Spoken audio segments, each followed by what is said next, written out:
নমস্কার, আমি মহুয়া। তোমাদের সবাইকে স্বাগত স্পর্শ সেভেনে। আশা করি তোমরা সবাই ভালো আছো। যারা প্রথম থেকে সঙ্গ দিচ্ছ, যারা লাইক করছো, কমেন্ট করছো, সাবস্ক্রাইব করছো, শেয়ার করছো, অনেক ধন্যবাদ। সঙ্গ দেওয়ার জন্য, সাপোর্ট করার জন্য তোমাদের সবার প্রতি মানে কৃতজ্ঞতা, ভালোবাসা। প্লিজ পাশে থেকো।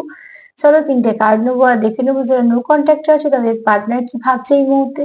যারা একদম যোগাযোগ নেই, যাদের মধ্যে যারা একদম নো কন্ট্যাক্টে আছে, মিনিমাম কোনো যোগাযোগ নেই, তাদের পার্টনার কি ভাবছে তোমাকে নিয়ে, তোমাদের এই সম্পর্ককে নিয়ে। চলো 3টে কার্ড নেবো, দেখে নেবো যারা নো কন্ট্যাক্টে আছে তাদের পার্টনার কি ভাবছে মন থেকে, তাদের পার্টনারের মনে কি চলছে। যারা নো কন্ট্যাক্টে আছো একদম, তাদের পার্টনারের মনে কি চলছে।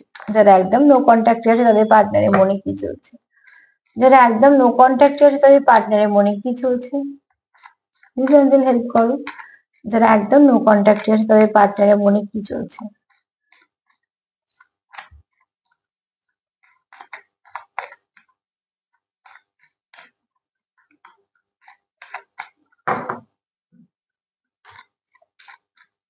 যারা একদম নো কন্ট্যাক্টে আছে তাদের পার্টনার মনে কি চলছে।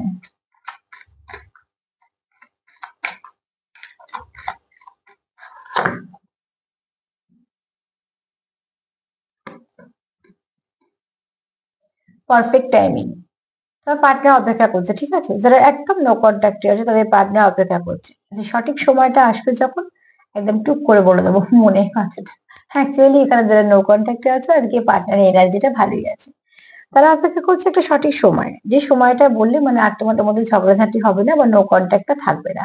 অন্তত সেইটাই ভাবছে, কারণ এখানে লাভি ডাবি একটু এনার্জি আছে এবং পজিটিভ এনার্জি আছে, ঠিক আছে। কারণ সে ভাবছি যে একদম সঠিক সময় দরকার, যে সময়তে আর বারবার ঝগড়া হবে না, বারবার নো কন্ট্যাক্ট হবে না।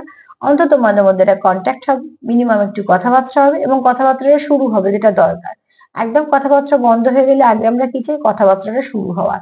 তো ঠিক সেরকম ভাবে তোমার পার্টনার সেটাই চাইছে। এটা তোমার চাওয়া হতে পারে, তোমার পার্টনারেরও হতে পারে, দুজনেই চাইছো সেটাই হতে পারে, কিন্তু এনার্জিটা খুব ভালো আছে। ফার্স্ট কার্ড তো সেটাই বলছে যে পারফেক্ট টাইমিং এ তোমার পার্টনার অপেক্ষা করছে, যে কখন সেই একদম সুন্দর সময়টা আসবে, যে সময়টা তার মনের কথাটা সে তোমার সঠিক বলে দিতে পারবে।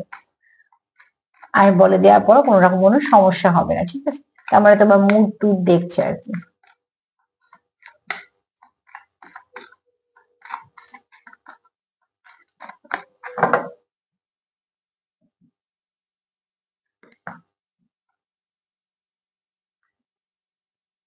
দু এক সপ্তাহের মধ্যে তোমাদের সম্পর্কের মধ্যে ভালো কিছু পরিবর্তন আসতে পারে। কারোর পার্টনার এখানে কারোর পার্টনারের মুড বুঝছে, ঠিক আছে। এখানে হয়তো হতে পারে তোমাদের পার্টনার কেউ তোমাদেরকে ভয় পায়, তো সেটাও হতে পারে। কেননা সে আগে বুঝে নিচ্ছে তোমার মুড কেমন আছে, বলা যাবে কিনা, তুমি এই মুহূর্তে কিরম রিয়াক্ট করবে, বলা উচিত হবে কিনা, সবকিছু ভেবে চিন্তে সে বলছে। কারণ সে চায় না তোমার সঙ্গে আর ঝগড়া থাক, বা সে চায় না তোমার সঙ্গে আর যোগাযোগটা এরকম বন্ধ থাক বা কিছু। যেহেতু সে চায় সবকিছু ঠিক হোক, আবার নেক্সট স্টেপে যাক তোমাদের সম্পর্কটা, সে আর কোনো রকম কোনো রিস্ক নিতে চাইছে না, ঠিক আছে। এখানে কারোর পার্টনার কারোকে খুব অবজার্ভ করছে যে তোমার মুড কেমন আছে। মুড যদি ভালো থাকে তাহলে সে তোমার সাথে কথা বলবে বা কিছু বলবে, মানে এখানে তো কেউ না কেউ আছো যাদের পার্টনার তাদেরকে ভয় পায়, নয় তোমরা পাও নয়তো সে পায়।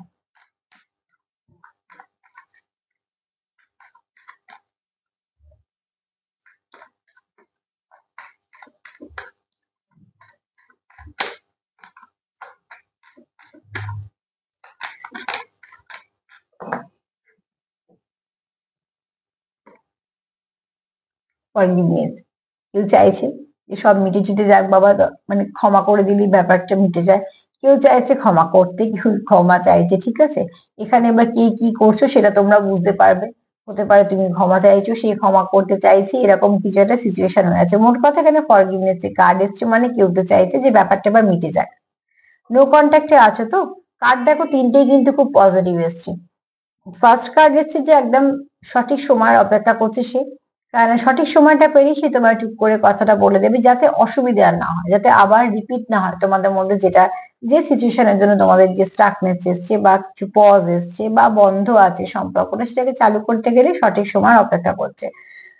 আর পারফেক্ট সময় তো সে খুঁজছেই, কেননা গন্ডগোল চাই না, ঠিক আছে। এখানে কয়েক সপ্তাহের মধ্যেই তোমাদের হতে পারে তোমাদের একটা ভালো সময় আসবে, বা তোমাদের কোথাও দেখা হতে পারে, বা তোমরা হয়তো কিছু না কিছু ভাবে সুযোগ পাবে, ঠিক আছে। কিন্তু পার্টনার এখানে কারুর পার্টনার একটু এরকম এনার্জিও আছে যে কি কারুর পার্টনারকে ভয় পায়। আমি জানি না এটা কার এনার্জি, কিন্তু একটু আছে ব্যাপারটা ভয় পাওয়ার না, ব্যাপারটা হচ্ছে ভালোবাসলে একটু ভয়টা হয়তো পায় মানুষ, কিন্তু ওই হারানোর ভয় ব্যাপার থাকে, বা যদি আরো কিছু নেগেটিভিটি চলে আসে তার ভয় থাকে, এরকম ধরনেরই ভয় বলছে, যে ভয়টার মধ্যে অ্যাকচুয়ালি ভালোবাসা লুকিয়ে থাকে। তো এরকম কোনো কেউ আছো। আর একটা হচ্ছে কেউ চাইছে যে যে জিনিসটার জন্য তোমাদের মধ্যে তিক্ততা আছে সেটাকে আর কন্টিনিউ না করে যদি একে অপরকে ক্ষমা করে সম্পর্কটাকে নিয়ে এগোনো যায়, তাহলে ক্ষতিটা কি? ক্ষতি কোথায়, লাভই তো বেশি, তাই না? তো অতি অবশ্যই তোমরা একে অপরকে ফরগিভ করো এবং নেগেটিভিটিকে রিলিজ করো। আর সঠিক সময় একে অপরের সঙ্গে কথা বলে সমস্যার সমাধান করে নাও। যারা অতি অবশ্যই চাইছো সম্পর্ককে কন্টিনিউ করতে, তাদের জন্যই বলবো যে পজিটিভ থাকো, পজিটিভ ভাবেই এগোনোর চেষ্টা করো, একে অপরকে সাপোর্ট করো, পাশে থাকো। ভুল হলে ভুলগুলোকে শুধরে নাও, ভুলগুলোকে বুঝিয়ে দাও। সম্পর্কটাকে টিকিয়ে রাখতে গেলে একটু আধটু এগুলো করে নিতেই হয় নিজেদের মতন করে। তো চলো আজকে তো এই পর্যন্ত। যদি আমার প্রোগ্রাম তোমাদের ভালো লাগে তো প্লিজ লাইক করো, কমেন্ট করো, সাবস্ক্রাইব করো, শেয়ার করো। পাশে থেকো, ভালো থেকো। নমস্কার।